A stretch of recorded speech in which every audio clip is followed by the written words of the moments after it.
Hi friends. So today we're going to continue our Reader's Workshop book series.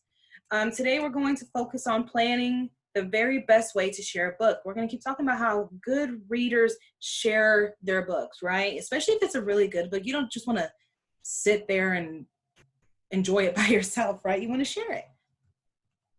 So I remember the very first Valentine I made. I made it for my mom. I got all the art supplies out and I sat at the table to get started. First, I cut a big red paper heart, and then I added lace around the edges. I even sprinkled it with pink glitter. And when I thought I was done, I took another look and I realized I could work a bit harder to make it even more special. So I got back to work. I wrote a poem on the Valentine and I signed my name in fancy letters. I even wrapped it in tissue paper for my mom to open. Now, after all the careful work, do you think I just found my mom and tossed the Valentine over to her with a shrug and said, "Here, read this"? Of course not.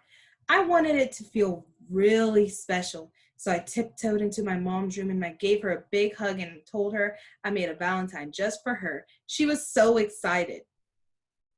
Today I want to teach you that just like you wouldn't carelessly give away a Valentine to someone, readers wouldn't carelessly give away a book they love. When you share your love of a book with someone, you do all that you can to make that person feel special by the extra special way you present the book. Instead of me teaching you what you can do to make your invention even more special before you give your book away, I bet you can learn ways to do that from each other. I wish we can set up a gallery, but why don't you do this in your house? Set up a gallery of your inventions to share with your family. Quickly place your book in your spot and line up by the door. And you could just snake walk and admire, have your parents admire your books or something. Wish we can do this in person, but we can't. But I want you to make a plan of what work you'll do today. What might you push yourself to do to present the books you want to share in an even special way? I want you to think about that. Your most favorite book that you've read. How do you want to share that information? Do you want to make a big poster? Do you want to make a commercial about your book? Do you want to make a speech about your book?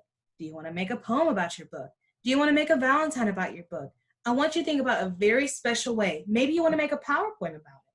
There's so much different ways that you can share the love for your book, okay? Some people can even make like a flip book about it or something creative, something fun that maybe can get people to read your book.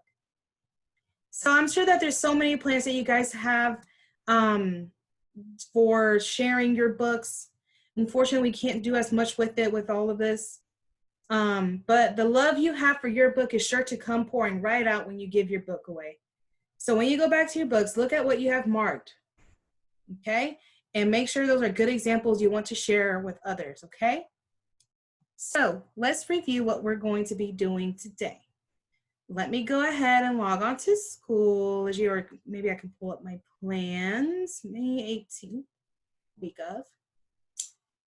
And let's see, today it would be, yes, the 18th. So in your journal that I gave you, you're going to share your book. Write 10 sentences summarizing your book and why you recommend it. Write complete sentences, okay? That means 10 complete sentences just telling me about your book and why I should read it, okay? You have to share your book, because what if Ms. Ortiz wants to read it?